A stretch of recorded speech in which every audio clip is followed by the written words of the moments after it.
at all, and any attack they fail to dodge will send them right back to the character select screen. But in addition to that, the insane energy cost of their flight ability, combined with their total lack of fat storage, means hummingbirds will run out of stamina very quickly if they can't constantly find food. To me, this is a high-risk, high-reward strategy where the risk far outweighs the reward, so I have to place them in F tier. What? At the bottom of D tier, we have the pigeon. The pigeon build doesn't really have any critical flaws, but they're held back by Let's do mediocre flips stats. one. In particular, the pigeon is sorely lacking in any combat-focused stat, like power or defense. Two flips They two. do best in cities where their excellent navigation ability grants them an extra bit of safety by nesting among high-rises in loot-rich locations. But even in cities, pigeon players tend to be the main source of XP for higher-tier predators. Plus, if you're just looking to play a bird build that's good at looting cities, there are better options available anyway. The peacock build is another generally understated build, with high HP but little else to rely on. It does, however, have one of the highest intimidation proficiency bonuses in the game. Yo, man, I'm happy. If you're still here, if you have a news link, feather ability is activated. anyone that's covering it live right now, like a is, news, the peacock's actual attacks do just very gotta land little this real damage, quick. so any player able to resist being frightened will have a pretty easy win.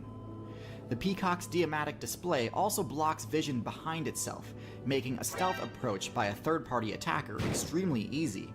And while they can escape by flying, the feathers of a peacock are so heavy that getting airborne takes a bit longer than most birds, which can be the difference between dodging or dying when under attack. The flamingo is a bit of an AFK class. Very minimal skill is actually required to pilot this build. They opted to spec into the filter feeding ability, meaning all they really need to do to gain experience and progress their character is pick a random spot in the lake bed and start digging around with their beak, scoring free wins against things like snails and shrimp. However, when faced with a challenge from any player anywhere near its size, this build totally falls apart. They rely on water to impede the approach of predators in order to give them time to escape when attacked. However, this doesn't always work. Their pathetic defensive stats mean they go down in 1 or 2 hits, and their slow flight startup means that oftentimes players will have time to rush them down even when they're in the water. This is an easy build to rack up a bunch of experience with, but also a very easy build to defeat if you know their weaknesses. Chicken. The humble chicken, often compared to the T-Rex to exemplify how far the dinosaur faction has fallen. While I disagree with the implication, I don't disagree that chickens are indeed a low-tier build. While they aren't anywhere near as totally helpless as the kiwi or kakapo, they're still a barely average statted bird that lacks the ability to fly for any extended distance. They can certainly hold their own against most similarly sized opponents, but with poor escape options and no unique abilities, this build faces an uphill battle against most opponents. Well, okay, I shouldn't say no unique abilities, but to be honest, their fast respawn rate kinda backfired on them. Hey, humans using the factory farm. Makes sense, right? Fucking next in precision attack. Vulture build, the tankiest variant of the raptor. Right? It was an Evoli of fucking. Oh my gosh, makes sense. The first is area denial, which vultures do quite well. Fuck, that would have been. A few of them can easily lock down a carcass. One of the most contested. That would have been a good punch, dude. Netanyahu better be fucking hiding right now. And acidic projectile attack. The other thing a tank must be good at is shrugging off hits, and this is where vultures fall short. Their thick feathers easily shield them completely from smaller attacks, but because of their hollow bones, blunt fours can easily crush their defenses and take them down in only a hit or two. So while they can defend a carcass from hordes of smaller scavengers, they don't have much counterplay towards bigger, more aggressive brawlers. The command post is now under hostile control. The woodpecker build spent the bulk of their evolution points optimizing and perfecting the peck attack, both in power and efficiency, with one goal in mind: to be able to hit insect players through cover. Burrowing is one of the safest, most effective ways insect players can avoid combat. But the woodpecker absolutely demolishes this strategy. Yeah, they better fucking hide. This strategy is that having a powerful beak that's highly effective at drilling. Wow, what a wood beautiful also approach. just means you've got a super sharp beak that's highly effective as a general purpose weapon. One of the main disadvantages of this strategy is that pecking at wood gives the woodpecker's location away, alerting more powerful predators to its presence while it's in the middle of pecking and is distracted. One particular woodpecker build, the toucan, opted to spec into more bulk and an even more powerful beak, which, while less useful for attacking insects through the wood, is still extremely powerful. Toucans are woodpeckers? All in all, interesting strategy, By no means flawless, but definitely has some solid strengths. So I know I've been pretty hard on cool. flightless We birds landed. up until now. So you might be surprised to see me rate penguins as upper mid-tier. Oaxaca, Oaxaca, 6-9 my Oscar. Penguins actually swap Libre out de pista. arguably equally viable alternative. 03, Oaxaca, Oaxaca. Rodando a parking vía plataforma Oaxaca, Oaxaca. 6-9 Strategy is pretty much only viable on servers where there are no land-based predators that penguins would still need to worry about. So if for whatever reason a few polar bears ever spawn in the Antarctic server, it's kind of game over for that entire build. The predators they have to contend with in the water are even more dangerous, and while their agility does help them dodge attacks, ultimately it's still a totally one-sided matchup. Their strategy is pretty cool and actually fairly dominant due to I need to competition, park and but find the I wouldn't be news. surprised to see the entire penguin player base collapse if the devs ever add new DLC in the form of an Antarctic land predator, or even if they just buff the land mobility of the leopard sea. Still, top of C tier is a respectable position for a flightless bird. At the bottom of B tier we have the goose. I've got an entire video dedicated to the goose build, but in short, the goose has solid base stats, including above average hit points. However, its abysmal power stat leads it to rely heavily on intimidation to secure territory. This can be unbelievably effective at times, and it's not uncommon to see top-tier predators flee an encounter that they easily could have won. Still, the obvious flaw in this strategy is that if the goose's opponent resists being frightened, the goose will be wide open to a punishing counterattack. In addition, the goose's weak spot is easily exploitable by intelligent players, so careless aggression tends to be the goose's biggest strength and biggest weakness at the same time. All in all, still a surprisingly effective strategy. The Heron build put a huge amount of evolution points into maxing out the puncture damage it can deal with its beak, and it did so to great success. Herons have one of the highest damage pecs of any bird, and frequently one-hit their targets, even those with scale armor like large fish. Okay. I need to see the breaking news real quick. Thank you, by the way. Yo man, I'm happy.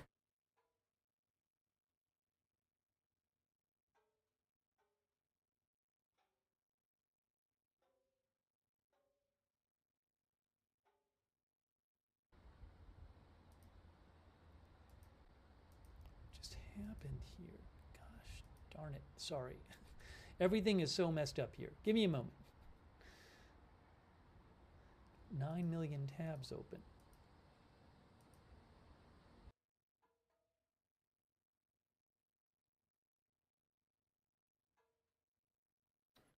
Five.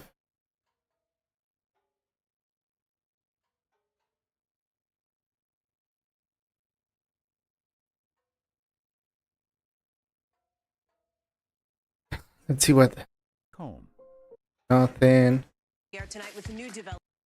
Nothing.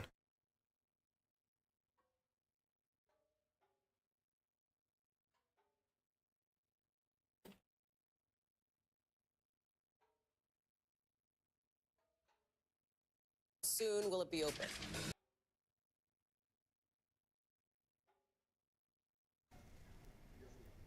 الكلمة اللي عايز أقولها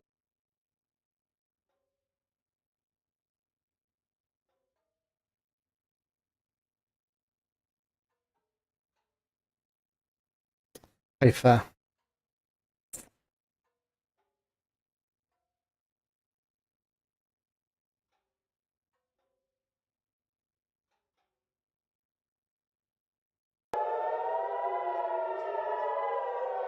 Six days ago, what the fuck?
Third UN peacekeeper.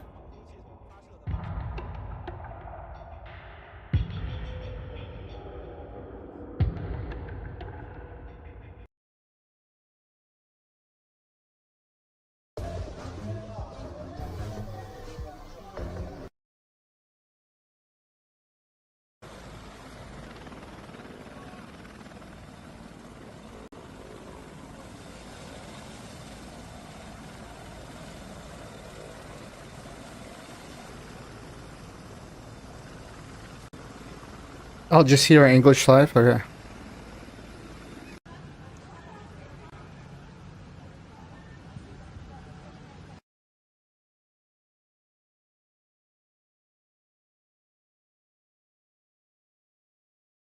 General. And because of the damage that Israel managed to inflict on Hezbollah in the first weeks prior to the attack, Iran promised and is fulfilling seemingly its promise by sending. What? Iran, far from what's happening. Elijah, always good to hear your thoughts and opinions on this. Elijah Manya there. Thank you. Now, hundreds of thousands of Palestinians are under siege in northern Gaza. There is little to no food or water, and that's because Israeli forces have been preventing the entry of life-saving aid. Palestinians who try to escape the area are being shot at by Israeli drones. Well, at the same time, Israel's yet again targeting schools where displaced Palestinians have been sheltering. At least 2 people were killed and several others wounded in a strike on Al-Fallujah school, that's in Jabalia. The injured have been taken to Kamal Adwan Hospital, even though doctors there are trying to evacuate patients following demands by the Israeli army for people to precisely leave there or face being bombed. What is happening is a process of attrition, a siege and artillery shelling. Tanks are present and the occupation forces are stationed at the walls of these schools. They are surrounding Shadi Abu Ghazala School, Al-Fallujah School and Hafsa bint Omar Government School. The army is now at the rear walls of these schools. We hope the world intervenes to lift the siege on Jabalia camp, find solutions for the wounded and provide the necessary medical supplies to these injured people. Well, at least 6 people, including 5 children, have been killed in an Israeli attack near the Al-Shati refugee camp in northern Gaza. The drone strike hit a group of people on Sunday afternoon. The camp's west of Gaza City. Emergency services have taken the dead and wounded to Al-Ali Hospital. Hind Hudari reports from Deir al-Bala in central Gaza. The Israeli assault on Jabalia on the northern Gaza Strip continues for 9 days now. For more than 9 days, there has been constant Israeli airstrikes, Israeli artillery shelling, and also quadcopters everywhere. For 9 days now, Palestinians there do not have any food, any water, or any medicine. According to the ICRC and the PCRS, they're saying that they're receiving a lot of appeals from Palestinian citizens from those areas, asking them to secure their protection and also to give them free access and secure access to leave their houses to a safe place. But at the end of the day, those teams were unable to reach those families because the Israeli forces are targeting anyone who's trying to rescue or help any other Palestinians. Now, as far as we know, that the telecommunications in the northern Gaza Strip is very weak. We lost connection with our colleagues there, but according to Palestinians, they say that even if they leave the area and even if they leave Jabalia, there's no guarantee that they're going to be safe because Israel is also trying to empty the northern Gaza Strip. But after they mentioned and they announced the evacuation orders, Palestinians are still being targeted. So most of the families decided to stay in their houses because they believe it's also not safe to escape these Israeli airstrikes. Hind al-Khudari, Al Jazeera, Al-Aqsa Hospital, Gaza, Deir al-Balah. Well, a reminder of our breaking news this hour. Hezbollah has carried out its deadliest drone attack on Israel in a year. Israeli media reporting that at least 3 people have been killed and 67 injured following a drone strike on the Israeli town of Binyamir. Israel's air defense systems failed to detect the drones. Israeli army radio says Hezbollah fired a barrage of missiles to cover the drone. The army says it's investigating why sirens were not activated. It's believed that the intended target was that of the Golani Brigade, a northern Israeli infantry brigade that's been heavily involved in the conflict on the northern Israeli southern Lebanese border. This comes after Israel's defense chief Yoav Gallant claimed that at least 30% of Hezbollah's military capabilities have been depleted. That's it for me, Neve Barker. More news to come.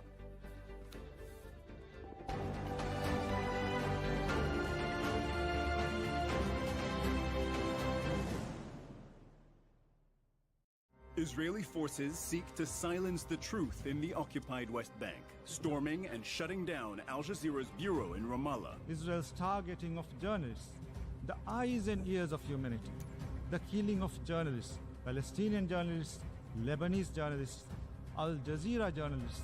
It's another example of journalists not being allowed to do their work in this conflict. It worries me that journalistic activity is being undermined by government. It tells you a very, very great deal, their refusal to allow Al Jazeera to operate in Israel. Journalism is not a crime. Oppressing it is.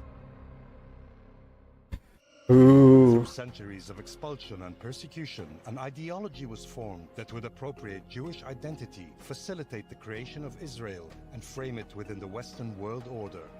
In a three-part series, The Big Picture charts the rise of the ethno-religious state from an imperial proxy to an indispensable ally of the West, and examines how this alliance has granted the Zionist project global impunity. The Big Picture, How Israel Won the West, Part 2 on Al Jazeera.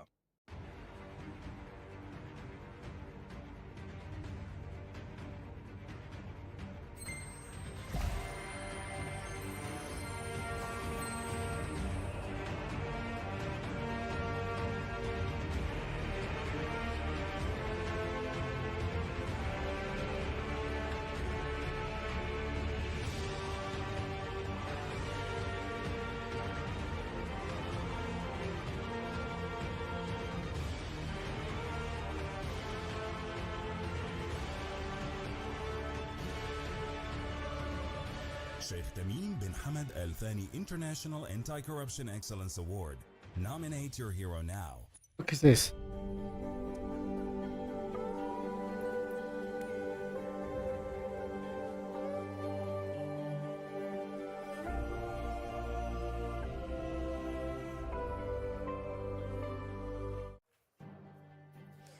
Hezbollah launches its deadliest drone attack on Israel since the war in Gaza began. At least 67 people have been injured, and there are reports of 3 people killed.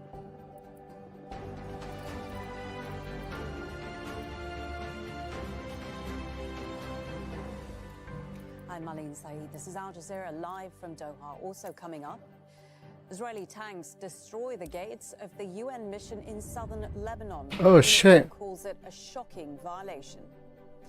The Pentagon confirms it's sending a missile defense system to Israel, as well as American troops to operate it. And a group of children playing outside in northern Gaza are targeted and killed in an Israeli airstrike.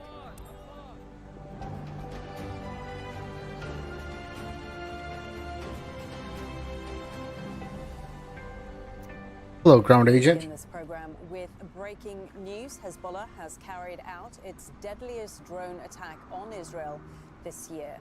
Israeli media are reporting now that 3 people have been killed, at least 67 have been injured following a drone strike on the northern Israeli town of Binyamina. Israelis' air defense systems failed to detect the drone, and the army says it's investigating why sirens were not activated. Hezbollah has claimed responsibility for the attack. Let's take a closer look at just where the town of Binyamina is. It is located between the cities of Tel Aviv and Haifa and has a population of about 16,000 people. Iron dumb. Iron Approximately fucking 70 kilometers fuck off. south of the Israel-Lebanon border.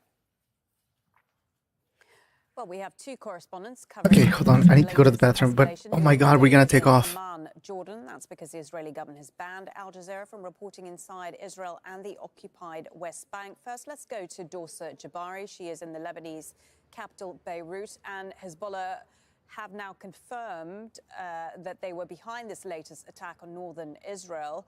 What exactly have they said, Dorsa?